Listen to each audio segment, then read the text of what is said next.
waxaanu idinla qabanu la yimi de waa ka aqbalay waanan ku mahadinan intaasaanu isla wadnay idina nagu raacday bay la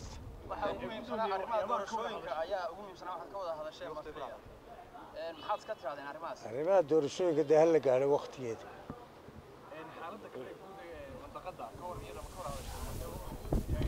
kol baanu hadda idinla qaybsan mayno taa haye dee odaygu waa idinka odhanaya isaga u taal laakiin taa idinla qaybsan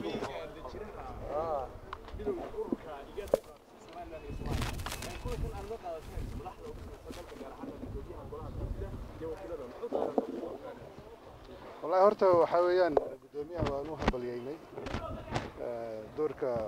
guurtida ku leedahay dimuqraasiyadda iyo nabadgelyada wadanka Somaliland waxaanan hadee ku boorinay inay sidaas ka si fiican u wataan hooshooda waxaan ka warar ahaan u sheegnay inaan diyaar u nahay inaan shacabka ku nool Somaliland aan diyaar nahay inaan la shaqeyno waxaalihii u baahan yihiin sida hadda abaabulka iyo isku diyaarinta doorashada soo socotay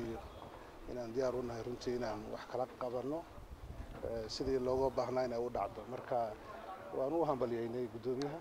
iyo doorta guurtida ay ku leedahay maartay Somaliland ma sabtay su'aalo ku weydiiyo waxa ay doorashadii madaxweynaha ka hadhay muddo 10 bilood ka yar taama ka wada jinsiga doorashada waqtigeeda ugu dhicin waa anaga horta hawshaas hawl loo taala maaha wixii u yaala hay'adaha dawladda iyaga u taala anagu kulli go'aankii ay qaataan inaan runtii aan la garab istaagi doono la shaqeyn doono